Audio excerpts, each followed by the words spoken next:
அனைவருக்கும் வணக்கம். கவுன்சிலினுடைய result MCC all India quota டிபி யூனிவர்சிட்டி ரெண்டுமே ரிசல்ட் வந்தாச்சு. எக்கச்சக்கமான பதற்றம். எப்போ ரிசல்ட் வந்ததுலேருந்து என்னோட ஃபோனை ஹேங் ஆனிச்சு. அவ்வளோ ரிசீவ் பண்ணேன், ரொம்ப சந்தோஷம். பட் நிறைய தடுமாற்றங்களையும் ஃபேஸ் பண்ணேன். அடுத்த வீடியோக்குள்ள தீபனை பற்றி ஒரு மிகப்பெரிய ஸ்டோரியை சொல்ல ரெடியாக இருக்கிறேன். நம்ம சொன்னதை கேட்டு சக்ஸஸ் வாங்கின அவ்வளோ ஒரு நிறைய சந்தோஷங்கள். சில இடத்துல நிறைய மாணவர்கள் மிஸ் பண்ணிட்டோம், அதுவும் நம்ம எதிர்பார்த்த ஒன்று தான். பட் அன்எக்ஸ்பெக்டட் தான். பட் நிறைய பேர் வாங்கினாங்க, அது வந்து என்னால் மறக்கவே முடியாது. அதில் நிறைய சந்தோஷமான தருணங்கள் இருக்குது. ஏன்னா அவங்க எல்லாமே என்னோட சப்ஸ்கிரைபர். ஸோ இந்த வீடியோ பார்ப்ப நீங்களே பார்க்கலாம். ஸோ கண்டிப்பாக அடுத்த வீடியோக்கள் நிறைய விஷயங்கள் சொல்ல போகிறோம், டீம்ல பற்றி நிறைய பேச போகிறோம். பட் அதுக்கு முன்னாடி இந்த முதல் வீடியோ நிறைய மாணவர்களை இந்தியா கோட்டால 90% சீட்ஸ் வேக்கன்னு சொன்னீங்களே சார். ஆமாம் சார், நானும் சொன்னேன். அடுத்த ரவுண்ட்லேயும் 90% வந்து 70% வேக்கண்ட் வரும். அதில் எந்த மாற்றமும் இல்லை. ஆல் இண்டியா கோட்டான்றது ரெண்டு பக்கமுமே நிறைய மாணவர்கள் அரசு கல்லூரியை வாங்கி கையில் வச்சுப்பாங்க, ஆனால் போகவே மாட்டாங்க, ரிப்போர்ட் பண்ண மாட்டாங்க. அதே மாதிரி தான் இன்றைக்கும் இதுலேயும் நடக்கணும்னு எதிர்பார்க்குறோம். பட் கட் ஆஃப் மட்டும் குறையிறதுக்கு விடவே மாட்டாங்க. ரொம்ப அக்ரெசிவாக கடைசி வரைக்கும் அந்த கட் ஆஃபை குறைய விடாமல் பார்த்துப்பாங்க. எப்போ சார் ஆல் இண்டியா கோட்டா 100% பர்ஃபெக்டாக ஃபில் ஆகும்னா ஸ்டே ரவுண்டையும் சூப்பர் ஸ்டே ரவுண்டு தான். அந்த ரவுண்டில் தான் அலாட்மெண்ட்டை கம்ப்ளீட் பண்ணுவாங்க ஆல் இண்டியா கோட்டா பொறுத்த வரைக்கும். பட் எப்போதுமே இந்த காலேஜ் சீட்ஸ் ஆனது பஃபர் ஆகிட்டே இருக்கும், மாறிட்டே இருக்கும். கட் ஆஃப்லேயே வெரி பண்ண மாட்டாங்க. அதுதான் தலைவலியே.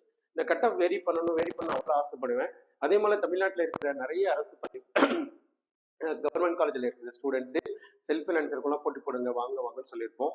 பட் நிறைய நடக்கு. பட் இருந்தாலும் கட் ஆஃப் என்ன போயிருக்கு, யாருக்கு எங்கே கிடைச்சிருக்கு, எம்பிபிஎஸ்ல என்ன, பிடிஎஸ் என்ன, இந்த ஃபுல்லாக இந்த வீடியோவில் பார்த்துக்கலாம். நம்பர் 1 ஆல் இண்டியா கோட்டாவோட ஆல் ஓவர் இந்தியா ஃபுல்லாக இருக்கிற அனைத்து மெடிக்கல் கல்லூரியிலுமே இடபிள்யூஎஸ் கேட்டகரிக்கு 524 மதிப்பெண் வரைக்கும் அரசு கல்லூரிக்கு கிடைச்சிருக்கு. அதே மாதிரி all India quota round 2 cut off OBC category open OBC கேட்டகரிக்கு 528 மதிப்பெண் வரைக்கும் சீட் அலாட்மெண்ட் ஆயிருக்கு. அதே மாதிரி எம்பிபிஎஸ் ரவுண்ட் 2ல ஓப்பன் கேட்டகரிஸ் ஜெனரல் ஸ்டூடெண்ட் அவங்களுடைய மதிப்பெண் 529. அதே மாதிரி எஸ்சி கேட்டகரியில அரசு மருத்துவ கல்லூரியுடைய மதிப்பெண்ணானது 443. ஆல் இண்டியா கோட்டாவுடைய ரவுண்ட் 2 கட் ஆஃப்ல எஸ்டி 429.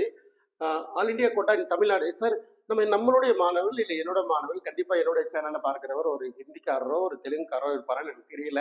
இல்லை லாங்குவேஜ் நம்ம பேசுறதை கன்வெர்ட் பண்ணி கேட்டு புரிஞ்சுக்கிற அளவுக்கு டெக்னாலஜி பயன்படுத்துவாங்களான்னு தெரியல.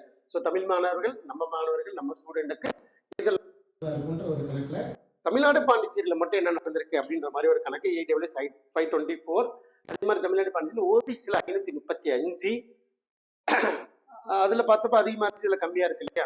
ஸோ இதில் அதிகமாக இருக்கு, அதில் கம்மியாக இருக்குல்ல. அப்போ ஆல் ஓவர் இந்தியா ஃபுல்லாக கம்மியாக இருக்கு. தமிழ்நாடு பாண்டிச்சேரியில் முக்கியமாக சவுத் இந்தியா, நார்த் இந்தியா இங்கே தான் படிக்கிறத விரும்புகிறாங்க அப்படின்றது நம்ம நல்லா தெரிஞ்சுக்க முடியுது. Open category 536, SC category 444, ST category 430. இது எல்லாமே எம்பிபிஎஸ் படிப்புகளுக்கான ஆல் இண்டியா கோட்டாவோட ரவுண்ட் 2 ரிசல்ட் அப்டேட். அடுத்து வந்து பார்த்தீங்கன்னா right BDS all over India ஃபுல்லா சார் எங்கேயாவது படிக்கணும், எம்பிபிஎஸ் படிக்கணும், இல்லை பிடிஎஸ் ஆவது படிக்கணும். அப்போ பிடிஎஸ்ல கவர்மெண்ட் காலேஜ் கட் ஆஃப் எப்படி சார் இருக்கும் அப்படின்னு பார்க்கும்போது இடபிள்யூஎஸ்ல 498. அதே மாதிரி 502 வரைக்கும் பிடிஎஸ்ல அரசு கல்லூரியில இந்தியாவில் ஏதாவது ஒரு கல்லூரியில சீட் வாங்கியிருக்கிறாங்க. அதே மாதிரி ஓப்பன் கேட்டகரியில் 504 மதிப்பெண் வரைக்கும் ஒரு சீட் வாங்கியிருக்காங்க. எஸ்சி கேட்டகரி மாணவர்கள் 18 வரைக்கும் ஒரு பிடிஎஸ் கல்லூரியில சீட் வாங்கியிருக்கிறாங்க. அதே மாதிரி எஸ்டியில் 379 வரைக்கும். சார் இப்போ ஆல் ஓவர் இந்தியா ஃபுல்லா பார்த்தோம். தமிழ்நாட்டில் இருக்கிறது மொத்தமாக 3 கல்லூரிகள் தானே. பாண்டிச்சேரியில் எடுத்த ஒரு காலேஜ் மொத்தம் 4 கல்லூரிகள் தானே. இந்த 4 கல்லூரிகள் எப்படி சார் கட் ஆஃப் போயிருக்கு அப்படின்ற மாதிரி பார்க்கலாம். கண்டிப்பாக சவுத் இந்தியா அப்ப இடபிள்யூஎஸ்ல 502, ஓபிசியில் 504, ஓப்பன் கேட்டகரியில் 509. ரைட். அதே மாதிரி எஸ்சி கேட்டகரியில 425 மார்க் வரைக்கும் இருக்கு. எஸ்டி கேட்டகரியில 389. ஸோ ஆல் இண்டியா கோட்டால நிறைய மாணவர்கள் தமிழ்நாட்டில் ஆல்ரெடி கவர்மெண்ட் காலேஜோட சீட்டை கையில வச்சுக்கிட்டே நிறைய மாணவர்கள் நம்மளோட ரெக்வஸ்ட்டுக்காக பார்ட்டிசிபேட் பண்ணியிருக்கீங்க. அதுல ஒருவேளை சீட்டு கிடைத்த மாணவர்கள் உங்களுக்கு பிடித்த கல்லூரியா இருக்கான்னு பாருங்க.